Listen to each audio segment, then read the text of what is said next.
Another Gardening 101 class. So excited to have all of you here. So excited that you guys have turned up early. Give yourselves a round of applause. That's amazing. I did go ahead and add some things in the chat for you guys. As usual, the YouTube channel, the gardening planner so that you could check based on your zip code what you can still plant, if you could start those either by seeds or by transplant. So that is a really good resource, and I like to add that to the chat all the time. As I speak about more things, I'll be adding more things into the chat as well, so keep an eye out for that. Introduce myself. I'm Ti. I always forget that, so that's why I said that. I'm Ti, and I'm a gardener in New Jersey, Zone 7B, and I just create a lot of gardening content. My YouTube channel is there. You could follow along with me, and I just bring you through everything that I'm doing. I garden in just my backyard space. I try to fill every inch with something edible, something pretty. So if you're interested in that, feel free to join my YouTube channel. Thank you to Better Space again for allowing me to come in and to do these classes for you guys. It's been a lot of fun. These are my first time doing anything live, and you guys have made me feel super comfortable, so I appreciate that so much. So today's class, we're going to be talking about square foot gardening and plant spacing and just going over ways that you could maximize your space and plant as many things as possible and harvest as many things as possible. Maybe a lot of us aren't working with a big space, so we're just trying to use what we have to the best of our ability. So square foot gardening is a way that you could do that. So this is a method that started back in the 70s, and it was started through a guy named Mel Bartholomew. I hope I said that correctly.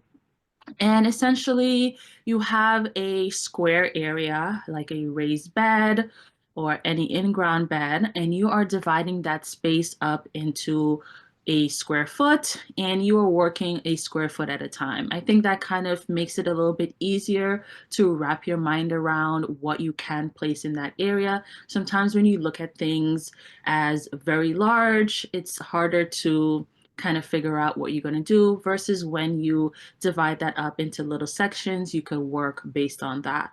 So when we are buying seed packets, we normally get a rough estimate as to like how how spaced out things need to be. That works well if you are a farmer. Most of the package is not updated for home gardeners, so the spacing can be a little bit more than you necessarily need. You can definitely pack in more. So this is something that will give attention to that and kind of work with more the home gardeners and their spacing requirements. So with square foot gardening, like I said, it breaks it up in a square foot, and it tells you the different items that could fit in this area. So I'm going to share my screen so that we can look at a chart together. Sometimes hold on one second. I'm going to share the screen so we can look at a chart together and talk about the different things that could fit in a square foot. So this is the garden calendar, but we're going to be looking at this picture here. And this is the square foot planting guide. There's different guides out there. You don't have to follow this one, but I will leave a link in the chat for you guys so you can go ahead and take a look. But essentially, a lot of times if you are just starting things, can be hard to know how big something is going to get, right? Like, yes, it will tell you on the thing, but visualizing, at least for me, it's pretty hard until like I grow it for like a season or so, then I kind of know the habit of it. But when you're first starting, it's really helpful to know, okay, in this little square foot, what can I fit in here? So here we have arugula. Who would have thought 16 arugula could fit? I would think that that would be overcrowded. You have 9 beets that could fit in a square foot. And then you have larger things like your cabbage, your Brussels sprouts, your broccoli that needs that entire square foot, right? There's some things like tomatoes and things that are not on this because it needs more than 1 square foot. But I think this is a good basis to start to know what you should be able to plant in that square foot. So I'm just moving around a bit and I'm going to add that to the chat for you guys so that you could check it out. And then once you know, like let's say you look at the chart and you decide, okay, I want to plant, let's say for example, I want to plant beets, right? You can intermix different things. You don't need to necessarily take that 1 square foot and plant the maximum amount for that specific vegetable. So let's say we have 1 square foot, right? And 1 square foot fits a broccoli. Yes, but there's some space underneath that broccoli that maybe you could put like 1 or 2 beets, right? So square foot is about like pushing the limits a bit. And for me personally, I like to try things, right? It will tell me specifically like, hey, you can't do this. And I don't really know if you tried it well, or I don't even know if you did that well. So I like to try it for myself and I like to push the limits a little bit. So whenever I'm planting, I'm thinking about what I could grow up, what I could grow down, and what I could grow around, right? So let's say I just have one, maybe a 12-inch container, right? I could take that container and I could grow something up, like a cucumber, right? That's about 1 square foot. But then maybe I could put some carrots around that cucumber. And then maybe I could have 1 or 2 bean plants growing down and around that container. So try to think of just different ways that different plants grow and how you could incorporate them together to really maximize your space, right? So with square foot gardening, it's really, you have to have a very fertile soil because you are packing all of those things in a smaller space. So like I say, you'd start out with whatever you have. You could do this method with a container. You could do this method with a raised bed. Like I say, it's easier to divide those things. That way you could visualize it better.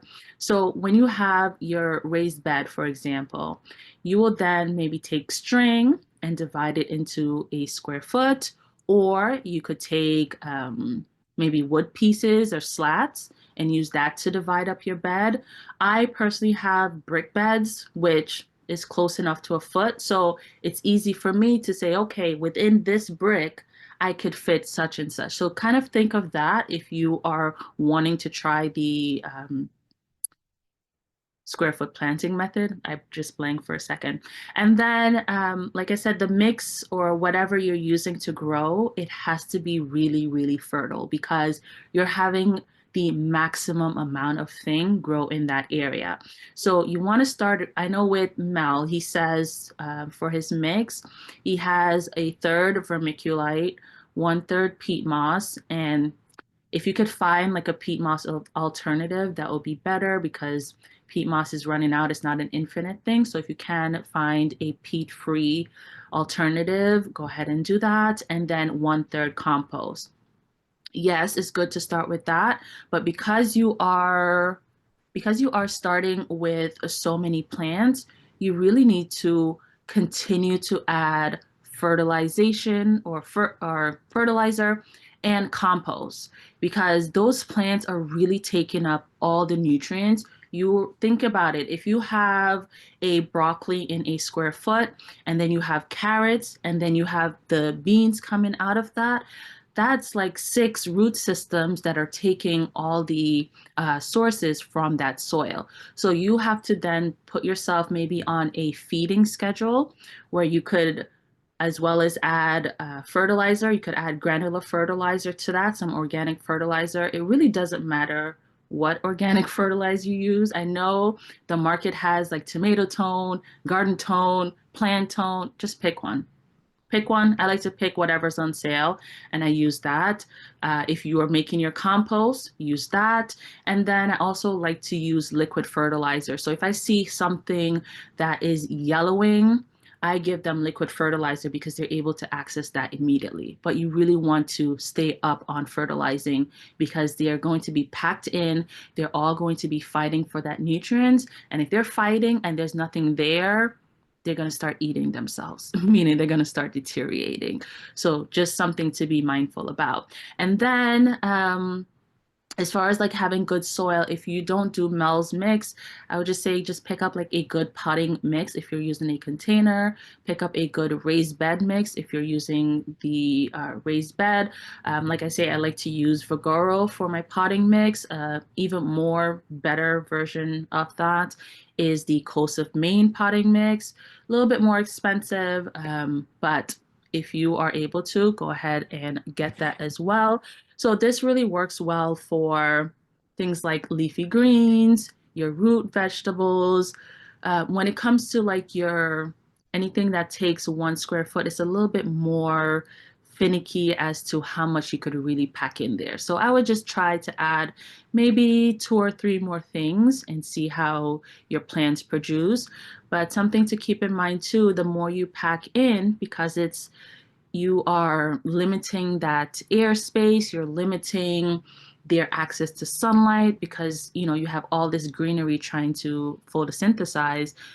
It's going to lead to some issues. And some issues that come up with square foot gardening is that because it's so compact, and it's not being able to, your plant is not getting that chance to breathe fully and having that airspace, you may come into some more pest problem.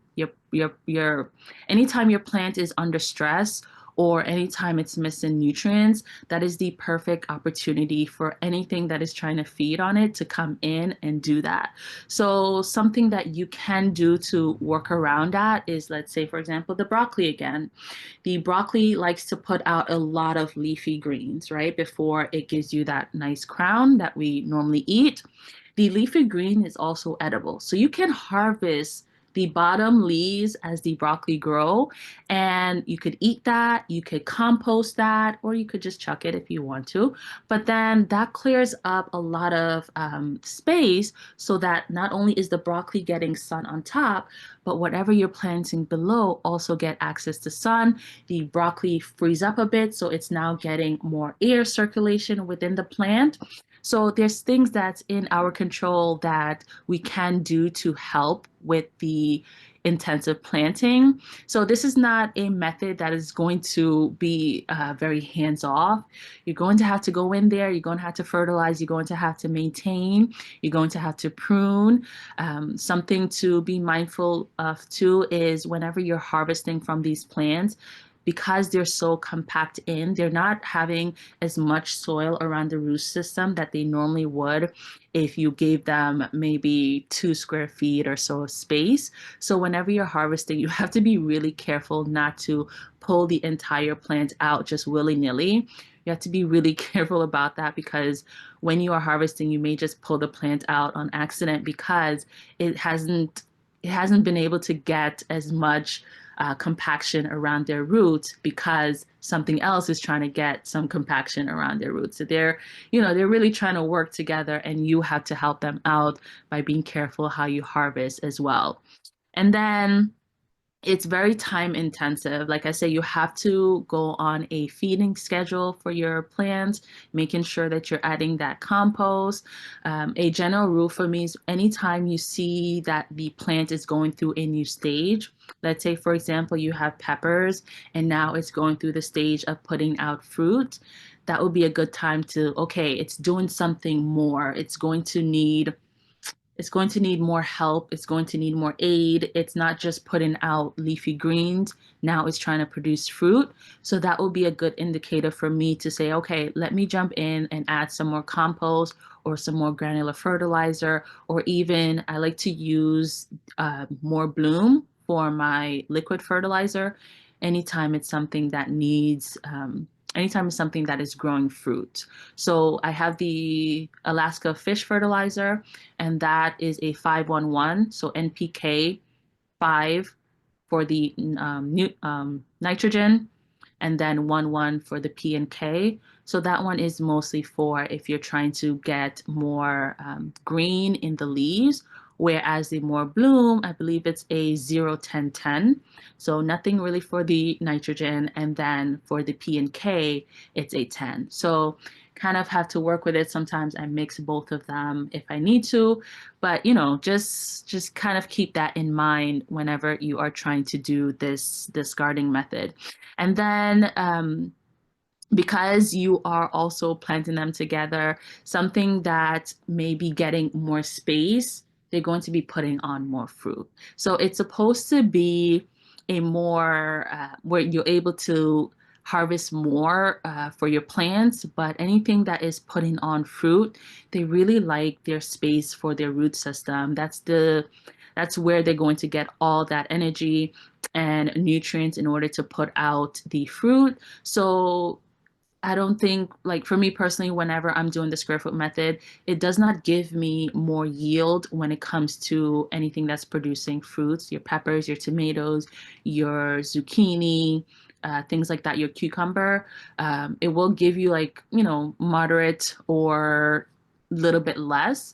If you are trying to do something that gives you more, I would stick to like your leafy greens, your root vegetables like your beets, your radish, your turnips, things like that. You'll still be able to produce more. And then as time goes on, you're able to harvest and start a new crop in that space again. So next week we'll go into companion planting and succession planting. That way you're able to continue the cycle, put in more plants, get more yield off of your plants, and you'll just continue doing this until I guess frost comes and you can't do that anymore. So they also have a book from the square foot gardening method, and I'm going to add that in the chat. If you guys are interested, you can get the book. And they also have a square foot gardening guide that gives you like a plastic square foot that has holes if you're like direct sowing things. I like to call it the seed guide. And it basically marks out where you'd need to put the seeds so that you are making sure that you're maximizing that space. You don't need to use this specific thing. You can take a model of that and use a cardboard and do the very same thing. There's also something like if you are doing the square foot method fully and you're also thinking about using drip irrigation, there's a company called Garden in Minutes that makes I didn't pull that up for you guys, but I'm gonna pull that up now, where they use their a drip irrigation. They have it already in square foot um, spacing so that it makes it really easy to continue doing the square foot method. And the way that they make it, the hose or whatever is positioned so that everything is getting watered equally. So that's something to think about as well. Karen says, thank you, TI. All of these will be super helpful. You are welcome. I'm going to open it. So if you guys want to ask any questions, you could raise your hand in the chat if you want to verbally ask your question, and then I'll call you and you could unmute yourself and ask your question verbally. Or if you want to go ahead and type it, I'll give you guys a couple minutes to do that as well. Let me make sure that I added all the links that I was supposed to today.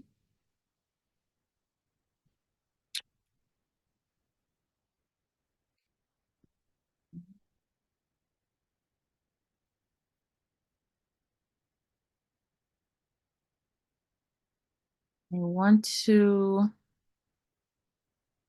okay, here we go. I wanted to find also a guide. I know last time, sometimes as we go through different things, oh, Karen, go ahead, Karen. Thanks, Ti. You're What I welcome. was curious about, and maybe like the book will talk about this more. I understand the square foot on top, but Hmm. like that suggestion of all the vegetables and everything to plant in that square foot, how do you know how deep the raised bed Question. itself should be for Good these? question. So, for the depth, usually they say you want a depth of 6 inches, and that works well for maybe a good amount of crops. But then there's things that need a little bit more depth. So I would say try to get it to 12 inches is a good depth that will work overall for everything. Perfect. Thank you. Yes, yes. Thank you for asking that because that was a point that I wanted to make, but sometimes I forget. And I know last time you asked about container size, as far as what to put in each container. So that will also be a good source for you as far as what size container you need for different plants. Anybody else have any question? Just put your hand in the chat or type it out. And I have one more thing. I know last time we spoke about how how I store my seeds, and I had my storage container with me to show you guys. Um, and I just completely forgot. So I want to also add that in here for you guys. I get it through Michael's, and they run a sale all the time. So you guys know, make sure you are getting that coupon and getting that sale price. But I add that in the chat as well for anybody. Any question, doesn't have to be on square foot gardening at all. It could be anything that I've covered in the past month or so.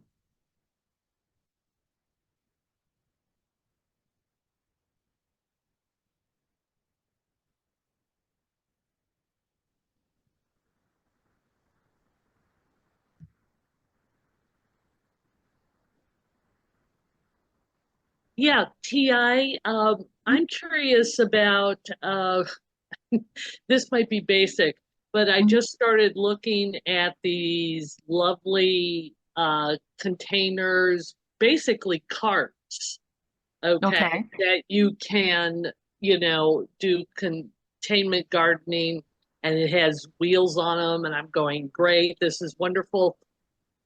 But to keep the soil aerated, should I be looking at these carts or whatever that have holes like in the bottom so that when you're watering the top contain, the top of your little gardens that it will saturate, or is it more expected that these will be self-contained? Isn't that bad for vegetables though? If you're talking, it would be like putting a metal tub, okay, on your ground. And I've Hmm. seen people that like, oh, well, it's like a regular planter, but doesn't planters usually have a hole in the bottom? So that should there always be a Hmm. holes or holes on the bottom of you're going to do any containment gardening?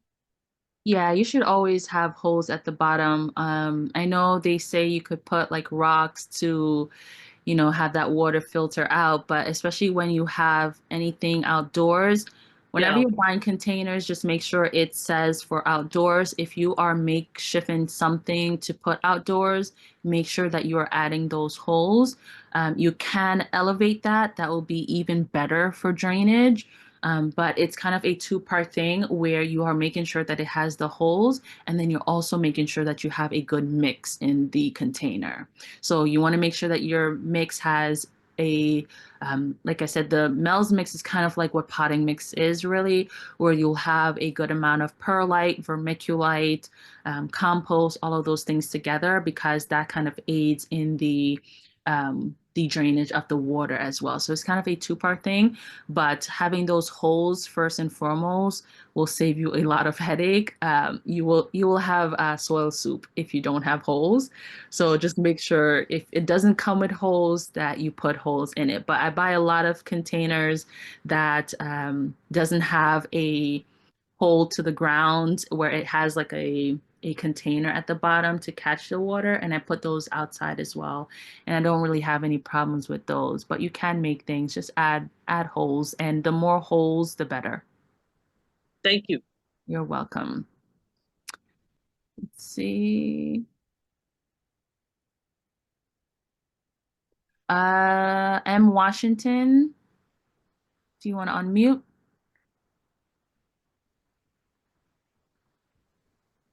Hi. Hi. I'm not sure if you've talked about it before, so forgive me. Right now, I am being attacked by slugs. We've had so much rain here in Maryland. Mhm. I've heard about like garlic spray. Do you know anything about what to do with slugs? Yeah, so there's a couple of like natural method where they've used bear. I don't know specifically if it needs like a specific type of bear, but I know that method where you pour some bear in like a terracotta um, container a bit. You want something shallow so that when they crawl into the container, they kind of drown a bit. And then you can also use what I've used is Sluggo. And then I believe I'm not remembering if diatomaceous earth works for that as well. But if you have kids, just have them go out and pick out some slugs as well. But I know the method of having something that attracts them, and once they get in, they can't get out. Is like a good, safe method and very organic, not adding anything to your garden. Okay. It's good to get those slugs out. I know it's an issue whenever it starts raining a lot. Um, but yeah, those are my two methods that has worked for me when it comes to slugs. Okay, great. Thank you.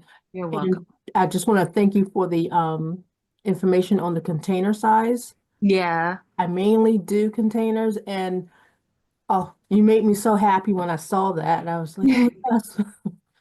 I Well, thank completely you for forgot that. last time. You're so welcome.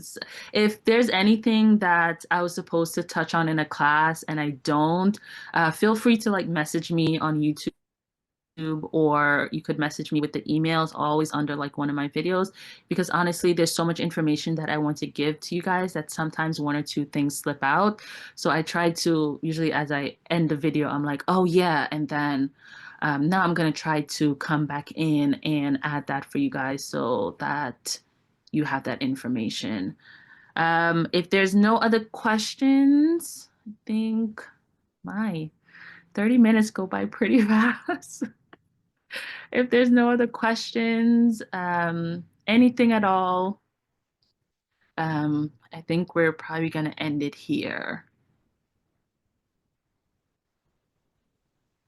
All right.